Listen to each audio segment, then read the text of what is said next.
누가복음 2장 1절에서 7절 말씀을 통해서 부유의 누인 예수님이라는 제목으로 하나님 말씀 함께 보겠습니다. 예수님께서 이 땅에 오신 것이 왜 큰 기쁨의 좋은 소식일까요? 우리가 메리 크리스마스인데 메리는 즐겁다라는 뜻이고 크리스마스는 그리스도와 미사 예배의 합성어입니다. 그리고 뭐 엑스마스라고도 많이 하는데 이 엑스라는 것은 그 그리스어의 크리스토스의 첫 글자가 그렇게 시작이 되기 때문에 엑스마스라고도 하죠. 프랑스에서는 로엘이라고 하고요. 우리가 찬송할 때 로엘은 프랑스에서 크리스마스 로엘이라고 하고 독일은 바이나흐텐이라고 합니다. 왜 사람들이 크리스마스에 케이크를 사서 잘라서 축하를 하고 사람들을 초청을 해서 초대를 열고 그렇게 할까요? 그 의미를 하고 나서 알면서 이렇게 하면 괜찮지만 아무 의미 없이 그냥 크리스마스 노는 날이래, 좋은 날이래, 예수님이 그냥 탄생한 날이래, 그런 의미하고는 좀 다르게 우리 크리스찬들은 그 의미를 알고 기뻐해야 되지 않을까 생각이 됩니다. 예수님께서 처음 사람 만드셨을 때 아담을 처음 만드셨죠. 근데 아담이 홀로 있는 것이 보기 좋지 않아 그가 잠들어 있을 때 갈비뼈를 취하여서 여자를 만듭니다. 그렇죠? 그래서 아담과 하와가 한 몸을 이루고 한 가정을 이루게 됩니다. 근데 하나님께서 사실은 아담에게 이렇게 말씀하셨죠. 너희가 이 땅에 있는 모든 것은 다 해도 좋지만 한 가지는 하면 안 된다. 그게 뭐예요? 선악과는 먹지 말아라 그랬어요. 사실은 이것이 아담에게만 전수되어진 아담에게만 하셨던 말씀이에요. 하와가 만들어지기 전에 하셨던 말씀이니까. 그러니까 아담이 하와에게 그걸 전했겠죠. 하나님이 다 해도 된다고 하는데 선악과만은 먹지 말라고 그랬어. 당신이 꼭 기억해. 그런데 하와가 선악과 주변을 이렇게 돌다가 그 선악과 앞을 머물게 되었는데 그때 여러분 뱀이 지금은 기어다니잖아요. 근데 처음 하나님이 만들었을 때는 뱀이 지금의 모양이 아니었죠. 저주를 받아서 이렇게 모양이 바뀐 거예요. 근데 성경에 보면 하나님이 지은 모든 동물 중에 뱀이 가장 간교하더라 그래요. 그래서 뱀이 아마 선악과 그 나무 위에서 이렇게 올라 앉아가지고 분명히 이렇게 기어다니는 모습은 아니었을 거예요. 매달려 있었을 거예요. 근데 그 뱀이 하와에게 이렇게 말합니다.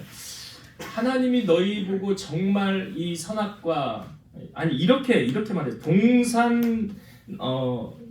참으로 하나님께서 너희에게 동산 모든 나무의 열매를 먹지 말라 하시더냐 이렇게 접근을 했어요. 뭐라고요? 동산 모든 나무의 열매를 먹지 말라고 하더냐 이런 질문을 던집니다. 그랬더니 하와가 이렇게 말하죠. 아니야, 동산 나무의 열매를 우리가 먹을 수 있어. 근데 동산 중앙에 있는 나무의 열매 선악과는 하나님의 말씀에 먹지도 말고 만지지도 말라고 했어. 먹으면 너희가 죽는다고 그랬어. 그 뱀이 이렇게 말합니다. 너희가 결코 죽지 아니하리라. 너희가 그것을 먹는 날에는 너희 눈이 밝아져 하나님과 같이 되어 선악을 알 줄을 하나님이 아심이라. 하와가 뱀의 어떤 유혹에 넘어간 것입니까? 이거 먹으면 너처럼 된대요. 하나님처럼 된다라는 말에 넘어간 거예요. 하나님처럼 된다. 그러니까 하와가 그 나무를 보니까 먹음직도 하고 보암직도 하고 지혜롭기도 할 만큼 탐스럽기도 한 나무여서 자기가 먹고 남편 아담에게도 주어서 같이 먹게 합니다. 그리고 나서 그들의 눈이 밝아져서 자기들이 벗은 줄 알고 무화과 나무 잎을 엮어서 치마를 만들게 되었어요. 이 결과로 세상에 무엇이 들어오게 되었습니까? 하나님의 말씀에 불순종한 결과 세상에 죄가 유입되었다는 거예요. 세상에 아담과 하와가 범죄함으로 말미암아 세상에 죄가 유입이 되었는데 그게 나하고 무슨 상관이 있는 거예요? 그게 나하고 무슨 상관이 있냐? 라고 말할 수 있잖아요. 그건 아담과 하와가 범죄한 거지 그게 나하고 아무 상관없는 게 아니냐. 근데 성경은 이렇게 말하죠. 로마서 5장 12절 그러므로 한 사람으로 말미암아 죄가 세상에 들어오고 죄로 말미암아 사망이 들어왔나니 이와 같이 모든 사람이 죄를 지었으므로 사망이 모든 사람에게 이르렀느니라. 성경은 한 사람이 죄를 지었는데 그 죄가 모든 사람에게 전이되었다라고 말하고 있어요. 그래서 로마서 3장 23절 모든 사람이 죄를 지었음에 하나님의 영광에 이르지 못하더니 그러니까 나의 의지와 상관없이요. 인간은 태어나는 순간 뭘 가지고 태어난다는 거예요? 죄를 가지고 태어난다는 거예요. 이게 뭐예요? 원죄라는 거죠. 여기는 누구도 예외가 없다는 거예요. 그래서 모든 사람은 다 죄를 가지고 태어나는 거예요. 그럼 여러분, 하나님이 우리를 사랑하십니까? 사랑하지 않습니까? 우리를 사랑하시죠. 하나님은 사랑이시라 그랬잖아요. 그러면 죄에 빠져있는 우리를 그 아버지 되시는 하나님이 우리를 모른 채 하실까요? 아니면 우리를 구원하시려고 하실까요? 구원하시려고 하시겠죠. 이게 하나님의 마음이에요. 그래서 죄가 유입된 세상에 하나님께서 해결책을 바로 제시하십니다. 그러니까 죄가 유입된 순간 하나님이 바로 이 죄를 해결하기 위해서 이 말씀을 우리에게 주었는데, 창세기 3장 15절 원시복음이라고 하죠. 제가 읽어볼게요. 이게 하나님이 하시는 말씀이에요. 내가 너로 여자와 원수가 되게 하고 네 후손도 여자의 후손과 원수가 되게 하리니 여자의 후손은 네 머리를 상하게 할 것이요 너는 그의 발꿈치를 상하게 할 것이니라 하시고. 여기 내가라는 것은 하나님이고 너는 뭐예요? 사탄이잖아요. 그리고 여기 여자와 원수가 되게 하고 여자의 후손과 원수가 되게 한다. 여자의 후손은 누구를 말씀하고 있습니까? 예수님이죠. 왜 여자의 후손이라고 하셨을까요? 남자의 후손이라고 하지 않고 예수님이 동정녀인 마리아를 통하여 이 땅에 오셔야만 했던 이유가 있죠. 왜요? 예수님이 이 땅에 오실 때 죄 없이 이 땅에 오셔야만 했잖아요. 만약 죄가 있는 상태에서 이 땅에 오면 다른 사람의 죄를 대속할 수 없다는 거예요. 그러니까 구약시대에 죄를 지으면 제사법이 뭐예요? 희생제물을 가지고 와서 그 죄 지은 사람이 그 희생제물에 안수를 하는 거죠. 그러면서 나의 죄가 이 희생제물에게 전이가 되는 거예요. 이렇게 할 수 있는 이유는 뭐냐면 이 희생제물은 죄가 없기 때문에 전이가 되는 거예요. 그런 것처럼 예수님께서 이 땅에 오셨을 때 죄 없이 이 땅에 오셔야만 했기 때문에 여자의 몸으로, 왜? 남자의 씨를 받아서 오면 죄가 전이 되어지는 거예요. 유전이 되어지는 거예요. 그래서 예수님이 죄 없이 오시기 위해서 성령으로 잉태되어 이 땅에 오신 거죠. 히브리서 4장 15절 우리에게 있는 대제사장은 누구예요? 예수님이에요. 우리의 연약함을 동정하지 못하실 리가 아니요 모든 일에 우리와 똑같이 시험을 받으신 이로되 죄는 없으시니라. 성경이 분명히 말하고 있어요. 예수님은 죄가 있다 없다? 없다. 예수님은 죄가 없어요. 여러분, 피 흘림이 없으면 사함이 없다라고 말하죠. 히브리서 9장 22절 율법을 따라 거의 모든 물건이 피로써 정결하게 되나니 피 흘림이 없은즉 사함이 없느니라. 이게 무슨 말이냐면 그러니까 우리가 구약시대의 제사를 생각하면 돼요. 이 사람의 죄가 없어지기 위해서 안수하는 의미는 뭐냐면 내 죄가 전이 되어서 이 희생제물이 대신 죽어야 돼요. 그래야 내 죄가 사함받는 거예요. 그런 원리로 우리의 죄를 사해주는 그 누군가 희생제물이 있어야 된다는 거죠. 근데 죄가 없어야 돼요. 죄 있으면 희생제물이 안 돼요. 그래서 예수님이 이 땅에 희생제물로 우리에게 오신 거죠. 여러분, 예수라는 이름의 뜻이 무엇입니까? 예수님, 자기 백성을 그들의 죄에서 구원할 자이잖아요. 죄에서 구원할 자는 한 분밖에 없어요. 누구예요? 예수님밖에 없어요. 로마서 3장 25절 이 예수를 하나님이 그의 피로써 믿음으로 말미암는 화목 제물로 세우셨으니 이는 하나님께서 길이 참으시는 중에 전에 지은 죄를 간과하심으로 자기의 의로우심을 나타내려 하심이니 이 예수를 하나님이 그의 피로써 믿음으로 말미암는 화목 제물로 삼으셨다. 인간과 하나님 사이에 죄로 인하여 막혀있는 이 관계를 누가 와서 화해시킨 거예요? 예수님이에요. 그래서 화목제물이라고 하시는 거예요. 로마서 3장 24절 그리스도 예수 안에 있는 속량으로 말미암아 하나님의 은혜로 값없이 의롭다 하심을 얻은 자 되었느니라. 예수님의 속량으로 우리가 값없이 의롭다 함을 얻은 거예요. 다른 방법이 없어요. 그러니까 예수님으로 말미암아 우리가 죄사함을 받고 구원을 받게 된 것이지 돈으로 값으로 우리가 구원받은 것이 아니다. 그러니까 하나님의 은혜로 말미암아 우리가 값없이 구원을 받게 되었다. 그러니까 예수님의 이름을 영접만 하게 되면 우리 안에 죄는 사함받게 되는 거예요. 그럼 여러분, 예수님께서 이 땅에 오신 것이 왜 큰 기쁨의 좋은 소식입니까? 우리를 죄에서 자유케 해주셨기 때문에.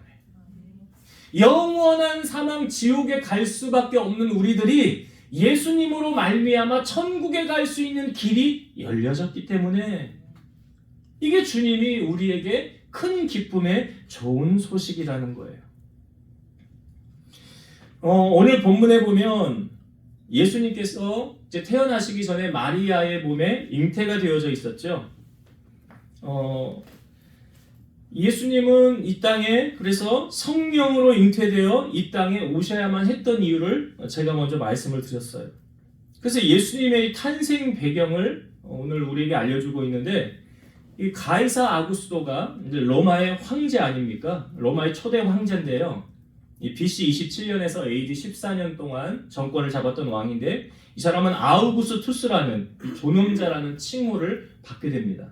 근데 이 사람이 이런 명령을 내리죠. 자기 로마의 속국에 있는 모든 곳에 다 너희들은 호적하라라는 명령을 내려요. 호적하라. 이제 왜 호적을 하라고 그러냐면, 이 식민지 국가의 세금을 원활하게 걷어들이기 위해서 호적하라고, 자기 고향으로 돌아가서 다 자기의 신분을 다 이제 호적하라는 명령을 내렸습니다. 요셉과 마리아가 지금 약혼하여서 같이 살고 있는 곳은 갈릴리 나사렛이라는 동네였어요. 그러니까 요셉은 다윗의 집 족속이잖아요. 그러니까 호적을 하려면 어디를 가야 되냐면 베들레헴을 가야 돼요. 갈릴리에서 베들레헴까지의 거리는 약 150km 정도 됩니다. 더욱이 마리아는 지금 임신을 한 상태에서 해산할 날이 기한이 얼마 남지 않은 상황이에요. 무리하게 이동하다가 유산을 당할 수도 있고, 지금의 모든 상황을 보면 이동하는 것은 그렇게 정답같이 보이지는 않아요. 그러면 가고 싶지 않은데 난 안 갈래 라고 할 수 있습니까? 아니에요. 가고 싶지 않다고 갈 수 없는 문제가 아닙니다. 꼭 가야 되는 문제예요. 근데 이 아이가 위험할 수 있으니까 우리는 그냥 가지 말까? 그럼 법에 위반되는 거예요. 꼭 가야만 되는 거예요. 근데 이런 상황을 보면 하나님이 너무 하시지 않나, 그런 생각이 좀 들어요. 아니, 평안할 때 가면 좋잖아요. 아이를 낳은 다음에 가도 그럼 더 좋고요. 굳이 나 만삭이 되어서 이제 오늘 내일 아이가 언제 나올지 모르는 이런 상황에 꼭 가야만 했는가라는 말이죠. 하나님은 왜 이런 환경을 만드셨을까요? 바로 말씀을 이루시기 위해서예요. 예수님의 탄생 예언은 원시 복음을 비롯해서 구약의 여러 선지자들에게 우리에게 예견되어져 있죠. 처녀를 통하여 태어난다는 것도 이사야 7장 14절, 그러므로 주께서 친히 징조를 너희에게 주실 것이라. 보라, 처녀가 잉태하여 아들을 낳을 것이요 그의 이름을 임마누엘이라 하리라. 분명히 처녀가 임신해서 아들을 낳을 것이라는 예언을 이사야 선지자를 통하여 우리에게 먼저 말씀하셨고, 예수님이 태어날 장소까지도 말씀하셨습니다. 미가서 5장 2절, 베들레헴 에브라다야, 너는 유다 족속 중에 작을지라도 이스라엘을 다스릴 자가 너에게서 내게로 나올 것이라. 그의 근본은 상고에 영원히 있느니라. 여기 베들레헴 에브라다야 했는데, 에브라 이 옛날 이름이거든요. 옛 이름이 에브라시예요. 베들레헴에. 그러니까 베들레헴이라는 지역에서 누가 나온다는 거예요? 이스라엘의 왕이 태어날 것이다 라고 선지자가 예언을 했다는 거예요. 그러니까 여러분, 돌이켜 생각을 해보면 하나님께서 예수님 지금 살고 있는 곳이 어디라고요? 갈릴리의 나사렛이라는 동네에 살고 있었다고 그랬잖아요. 그런데 예수님은 어디에서 태어나야 됩니까? 베들레헴에서 태어나야 돼요. 그런데 만삭을 한 여인이 아무 문제 없으면 베들레헴에 갈 일이 있어요, 없어요? 갈 일 없어요. 왜 가요? 내가 만삭이 돼서 몸이 힘든데 갈 이유가 없는데, 하나님께서 말씀을 이루시기 위해서 가이사 아구스도를 통해서 뭐 하라고 명령하십니까? 호적하라. 호적하라. 여러분, 세상의 통치자가 누구십니까? 하나님이 통치하고 계세요. 가이사 아구스도가 통치하는 것 같이 보이죠? 그렇지 않아요. 하나님이 섭리하고 계시는 거예요. 이스라엘 백성들이 그 바벨론의 포로로 잡혀갔을 때에 그들이 다시 성전 예루살렘으로 돌아가서 성전을 지으라 라고 명령했던 사람이 누굽니까? 성경에 나오잖아요. 하나님께서 영을 내려서 당시 왕인 그 왕을 통해서 이스라엘 백성들로 하여금 너희들 예루살렘으로 돌아가라. 감동을 주어서 그리고 성전을 건축하게 하라. 왜요? 하나님께서 그 왕을 통해서 그 모든 일을 이루어 가셨다는 거죠. 오늘 본문에도 가이사 아구스토를 통해서 하나님께서 명령을 내리신 거죠. 예수님이 어디서 태어나야 된다고요? 베들레헴에서. 나사렛에서 태어나면 안 되거든요. 그러니까 그 말씀을 이루시기 위해서 이렇게 행하시는 거예요. 잠언 21장 1절 왕의 마음이 여호와의 손에 있음이 마치 본물과 같아서 그가 임의로 인도하시느니라. 왕의 마음이 여호와의 손에 있다라는 거예요. 여러분, 하나님께서는 다 하실 수 있는데 못 하시는 거 있다고 그랬죠? 거짓말이에요. 그러니까 하나님은 말씀하시고 이루지 않으시는 것이 없어요. 그분은 말씀하시면 반드시 다 이루십니다. 히브리서 6장 17, 18절 하나님은 약속을 기업으로 받은 자들에게 그 뜻이 변하지 아니함을 충분히 나타내시려고 그 일을 맹세로 보증하셨나니 이는 하나님이 거짓말을 하실 수 없는 이 두 가지 변하지 못할 사실로 말미암아 앞에 있는 소망을 얻으려고 피난처를 찾은 우리에게 큰 안위를 받게 하려 하심이라. 하나님은 약속하신 것을 반드시 이루시는 거예요. 구약의 말씀을 반드시 이루시잖아요. 아브라함을 통하여 내가 너로 하늘의 별과 같이 바닷가의 모래와 같이 너의 민족을 많게 하리라 라는 약속을 하나님이 이루셨잖아요. 출애굽한 이스라엘 백성들이 다 아브라함의 후손들이잖아요. 그 장정만 60만 명 아니었습니까? 200만이 넘는 그 많은 후손을 하나님이 아브라함에게 하셨던 그 말씀을 이루신 거죠. 때로는 우리가 우리의 삶을 살아보면서 왜 이런 시련이 나에게 일어나는 거야? 내 상식으로는 도저히 이해할 수 없는 일이 펼쳐질 때가 있어요. 왜 그런 일이 나의 삶에? 그런 의문을 품을 때 그 일을 통해서 정말 내가 믿음으로 바로 가고 있다고 한다면 하나님께서 이루고자 하시는 뜻이 있다는 거죠. 하나님의 말씀이, 하나님의 약속이 있기 때문에 하나님께서 그 일을 이루시려고 지금 가이사 아구스토를 통해서 호적하라 명령하시고 그 말씀을 이루어 가신다는 것입니다. 그렇게 마리아와 요셉은 이제 갈릴리 나사렛에서 베들레헴으로 옮겨와야만, 이동을 해야만 했던 거죠. 베들레헴은 예루살렘 남쪽으로 한 8km 정도에 있는데 해발 777m의 산지에 자리를 잡은 그렇게 크지 않은 마을이에요. 그런데 이 마을에 사람들이 호적하기 위해서 갑자기 몰리다 보니까 이 여관을 구하기가 하늘의 별따기였다는 거죠. 그러니까 소위 약자들, 아이나 임산부들이나 노인들을 배려를 해줘야 되는데 그런 것이 없었던 것 같죠. 우리가 지하철을 타도 약자를 위한 자리를 따로 마련해 놓지 않습니까? 근데 마리아가 이제 출산할 때가 다가왔는데 여관에 자리가 없으니까 아이를 낳아야 되는데 그래서 선택한 곳이 어디로 들어갑니까? 구유에 들어가게 된 거예요. 예수님께서 그곳에서 태어나시게 되었고 구유에 예수님을 누이게 되었다는 것입니다. 예수님께서 구유에 누이셨다라는 이 모습을 보면서 우리는 두 가지를 함께 생각하게 돼요. 첫 번째는 예수님은 겸손을 직접 실천하신 분이라는 거예요.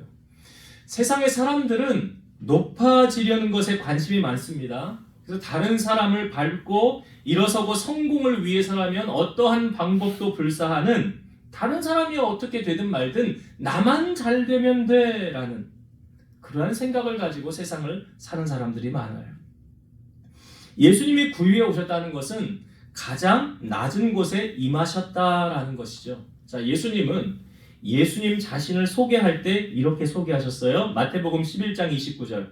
나는 마음이 온유하고 겸손하니 나의 멍에를 메고 내게 배우라. 그리하면 너희 마음이 쉼을 얻으리니. 예수님 마음이 뭐라고요? 나는 마음이 온유하고 겸손하다. 그리고 예수님이 내가 이 땅에 온 목적이 무엇인지 아니, 나는 섬김을 받으려 온 것이 아니라 섬기려 하고 나의 목숨을 많은 사람의 대속물로 주려 함이니라. 희생제물로, 화목제물로 예수님이 이 땅에 오셨다는 것을 예수님 본인의 입으로 말씀을 하십니다. 그러니까 여러분, 우리가 예수님을 닮아가면 우리의 마음이 어때질까요? 예수님의 마음이 뭐라고 그랬어요? 나는 마음이 온유하고 겸손하다. 온유라는 게 뭐예요? 막 화내고 혈기내고 마음 다스리지 못하고, 이게 온유가 아니잖아요. 모든 사람에게 인자하고 사랑을 베풀고, 그게 온유 아닙니까? 다른 사람의 마음을 좀 편안하게 해주고 섬기려는 마음, 이게 온유예요. 예수님의 마음이 온유하고, 또 한 가지 나는 겸손하다. 여러분, 마음이 겸손해진다라는 것은 은혜 받을 그릇이 준비되어졌다는 거죠. 베드로전서 5장 5절, 하나님은 교만한 자를 대적하시되 겸손한 자들에게는 은혜를 주시느니라. 누가 은혜 받는데요? 겸손한 자가 은혜 받는데요. 하나님께서 우리에게 복을 주실 때 가장 염려하는 부분이 있다고 그랬죠. 하나님을 잊어버리는 것, 하나님께 감사하지 않는 것, 하나님을 인정하지 않는 것, 이 모든 것이 무엇입니까? 교만이에요. 이게 하나님의 자리에 자기가 있으려는 욕심이 바로 교만입니다. 그래서 신명기 8장 11절부터 14절 상반절을 제가 읽어볼게요. 내가 오늘 너에게 명하는 여호와의 명령과 법도와 규례를 지키지 아니하고 내 하나님 여호와를 잊어버리지 않도록 삼갈지어다. 네가 먹어서 배부르고 아름다운 집을 짓고 거주하게 되며 또 내 소와 양이 번성하며 내 은금이 증식되며 내 소유가 다 풍부하게 될 때에 네 마음이 교만하여 너의 하나님 여호와를 잊어버릴까 염려하노라. 하나님을 잊어버리는 것은 그 하나님의 자리에 내가 있으려고 하는 거잖아요. 그게 교만이라는 거예요. 그러니까 다 모든 것이 풍부하고 잘 되면 누구 때문에 잘 된 거예요? 네, 나 때문에 잘 된 거예요. 내가 잘해서 잘 된 거예요. 이게 교만이에요. 그런데 겸손한 사람은 그 영광을 누구에게 돌려요? 하나님께 돌려요. 참 사람이 여러분 간사한 게요. 내가 아무것도 없고 낮은 자리에 있으면 교만하려고 해도 교만할 수가 없지요. 왜? 교만할 거리가 없잖아요. 근데 역으로 생각해서 내가 높은 위치에 있고 내가 많은 것을 가졌고 많은 사람을 부린다고 생각해 보십시오. 사람이 겸손할까요? 교만할까요? 겸손해야 되겠죠. 근데 우시야라는 왕이 성경에 보니까 이렇게 나와 있어요. 역대하 26장 16절, 그가 강성하여짐에 그의 마음이 교만하여 악을 행하여 그의 하나님 여호와께 범죄하되 곧 여호와의 성전에 들어가서 향단에 분향하려 한지라. 성경에 보면 우시야라는 왕이 처음에 순수하게 잘 출발했어요. 말씀을 잘 지켰어요. 그 선지자의 말을 잘 따랐어요. 그런데 이 성경에 보니까 그가 강성하여짐에 그의 마음이 교만하여 악을 행해서 그 하나님의 성전에 들어가 자기가 분향하려고 했다고 그러잖아요. 그러니까 제사장 아사랴가 들어가서 제사장 80명하고 들어가서 그걸 막으려고 그랬어요. 그렇게 하면 안 됩니다. 왕 그렇게 하면 안 됩니다.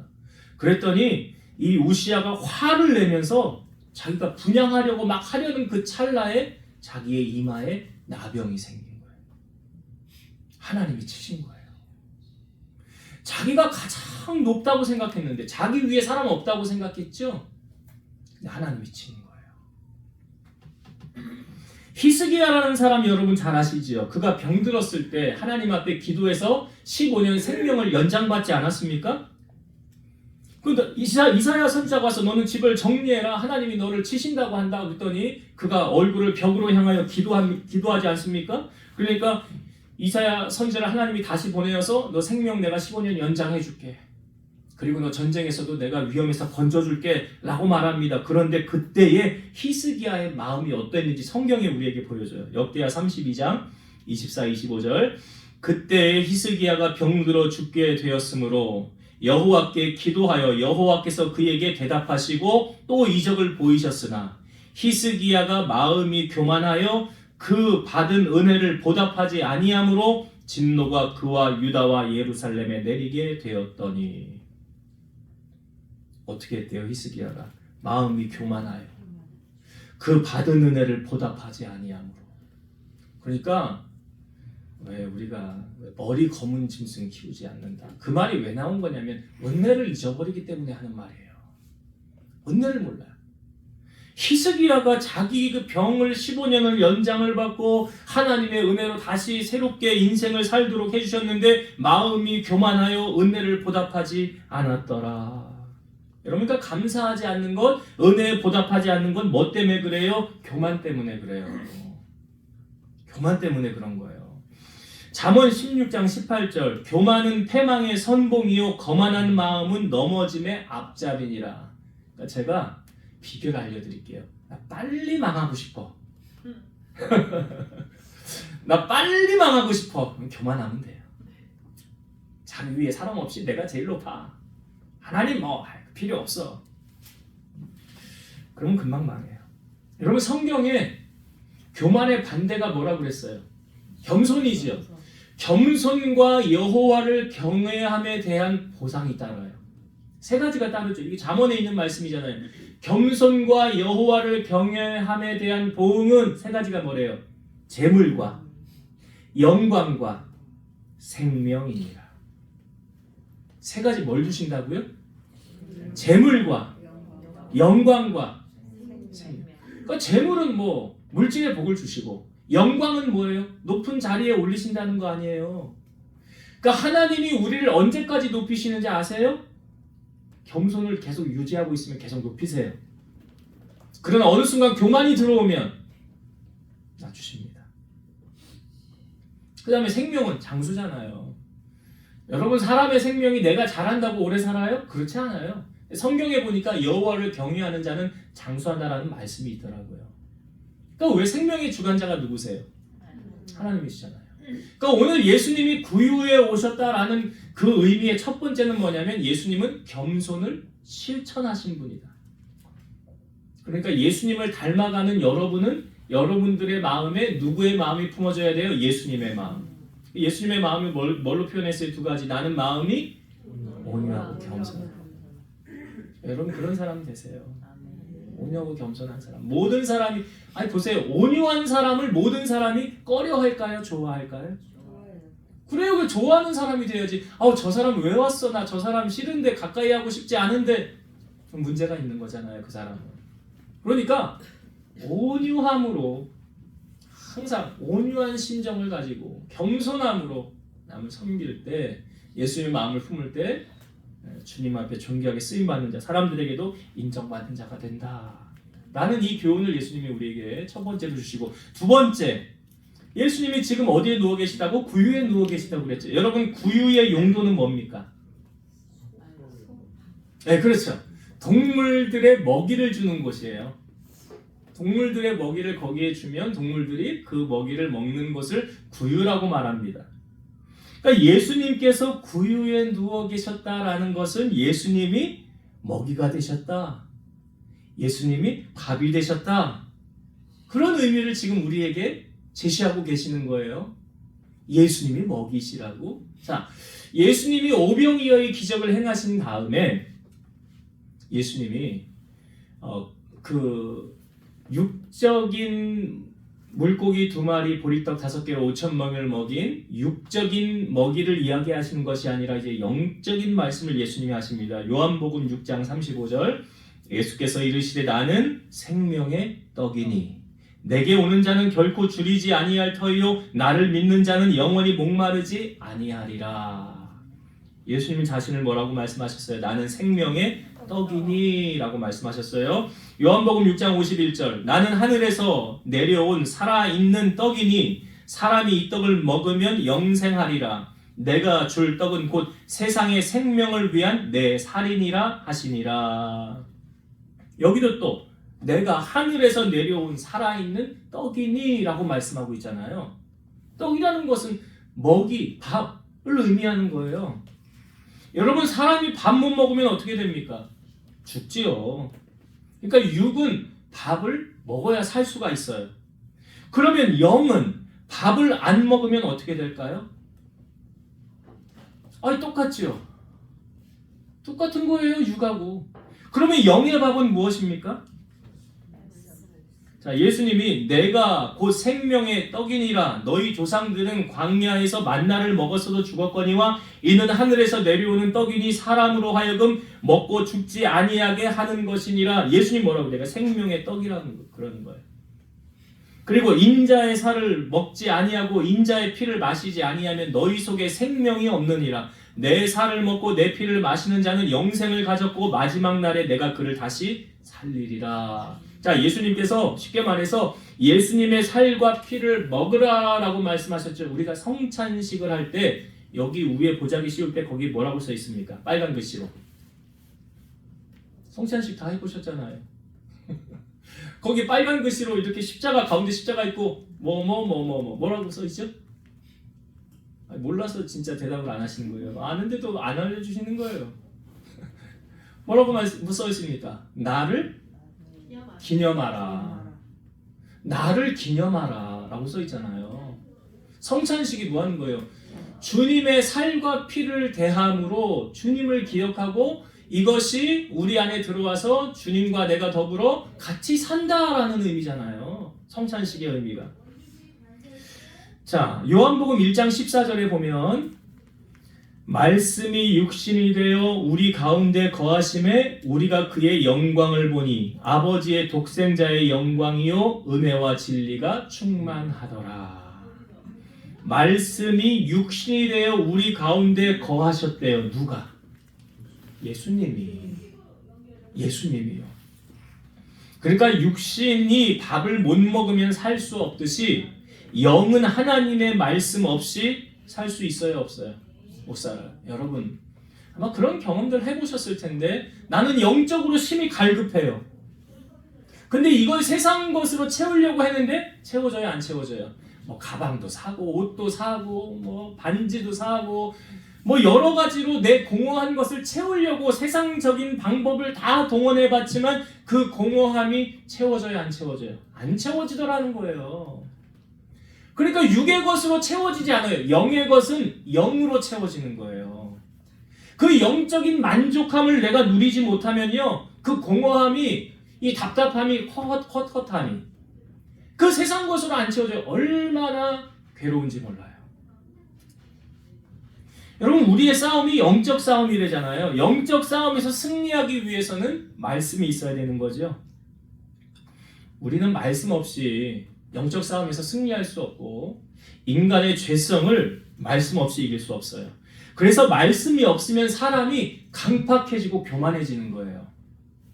인간의 교만은 하나님을 대신하려는 것, 하나님의 자리에 자기가 있으려고 하는 그 속성이 있는 거예요. 그 창세기에 아시잖아요. 바벨탑 왜 쌓은 건지. 우리 이름을 내고 우리의 흩어짐을 면하자. 그 쉽게 말하면 뭐예요? 우리가 하나님처럼 되자. 이거잖아요. 그래서 바벨탑 쌓은 거 아닙니까? 말씀으로 오신 예수 그리스도를 내 안에 풍성하게 거하게 해야 우리가 세상에서 승리할 수 있는 거예요. 아니, 예수님이 40일 금식하시고 줄이신 다음에 사탄에게 시험을 받으셨을 때도 사탄의 시험이 뭐예요? 예수님이 육신을 입고 이 땅에 오셨으니까 사람이라는 거잖아요. 우리와 똑같이 고난을 받으셨으나 죄는 없으셨더라 그러잖아, 주님. 우리가 똑같은 인간이니까 40일 금식하셨으면 얼마나 시장하시겠어요? 그래서 사람이 유혹이 뭐예요? 이 돌이 떡이 되게 해보아라. 그때 예수님이 말씀으로 이 시험을 물리치시고 이기셨어요. 이렇게 말씀하셨잖아요. 사람이 떡으로만 살 것이 아니요 하나님의 입에서 나오는 모든 말씀으로 살 것이니라. 우리는 우리의 육을 위해서 떡을 먹으려고 맛있는 거를 찾아다니고 맛집을 찾아다니고 얼마나 수고하며 있습니까? 그러니까 뭐 먹방 유튜버들이 그렇게 잘 된다고 그러잖아요. 왜 사람들이 그걸 보면서 대리만족하는 거 아닙니까? 그럼 우리 그리스도인은, 영적인 하나님의 자녀는 육적인 것에 힘쓰고 있으기보다는 우리는 뭘 추구해야 돼요? 영적인 것. 우리가 수요예배 말씀도 나누었잖아요. 육에 있는 자들은 하나님을 기쁘시게 할 수 없느니라. 육신의 생각은 사망이요 영의 생각은 생명과 평안이니라. 그러니까 우리가 이 땅에 살면서 평안함을 유지하며 사는 비결은 무엇입니까? 하나님의 말씀이 내 안에 풍성히 거하게 하는 거예요. 그 예수님께서 지금 구유에 누이셨다는 것은 우리의 영원한 생명의 떡이신 주님을 우리가 취함으로 영적으로 강자가 되고 영적 싸움의 승리자로 살아가라. 그런 의미를 우리에게 지금 제시하고 계시는 거예요. 자, 이제 말씀을 정리하고 마치도록 하겠습니다. 요셉과 마리아가 만삭의 몸을 이끌고 그 나사렛에서 갈릴리 나사렛에서 베들레헴까지 약 150km 정도 되는 먼 거리죠. 가까운 거리 아니에요.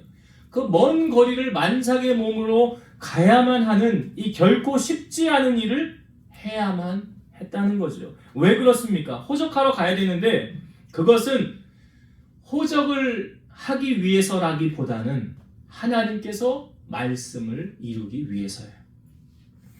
하나님께서 예수님이 어디서 태어난다고 예언되어져 있습니까? 베들레헴에서 태어나야 되는 거예요. 그러니까 예수님이 갈릴리 나사렛에서 태어나면 되지 않고 이 베들레헴으로 가기 위해서 하나님 어떻게 하신 거예요? 가이사 아구스도를 통해서 호적하라라고 말씀하신 거예요. 그러니까 세상의 주권자 왕도 하나님이 주장하고 계시는 거예요.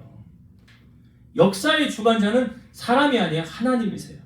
그래서 하나님께서 이 모든 일을 이루기 위해서 결국 행하셨다. 결국은 여러분 우리의 삶에 어떤 내 삶에 정말 이거는 내가 너무 버티기 힘든데 너무 힘든데 어려운데 내가 이거 할 수 있을까라는 그런 일을 우리가 닥칠 때 기억해야 할 것은 무엇입니까?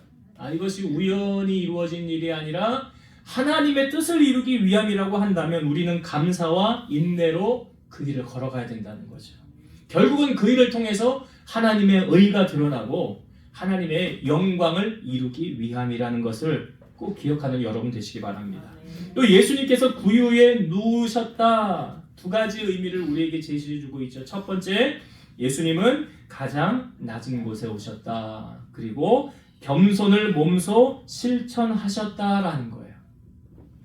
여러분, 진정한 신앙인은 삶으로 자기의 신앙을 보여지는 거라는 거죠. 그러니까 말로 하는 게 신앙이 아니에요.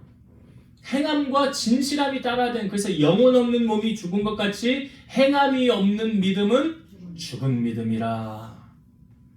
그래서 예수님이 겸손을 실천하셨던 것처럼 여러분들의 삶에 겸손으로 허리를 동이라 라고 말씀하고 있어요. 나보다 다른 사람을 더 높여주고 존귀해주고 예수님의 마음인 온유와 겸손을 품고 예수님의 향기를 바라는 여러분 되시기 바랍니다. 또 한 가지, 우리가 이 땅에서 밥을 못 먹으면 살 수 없는 것처럼 영적인 하나님의 사람은 말씀을 먹어야 돼요. 그러니까 말씀이 육신이 되어 이 땅 가운데 오셨다고 그랬잖아요.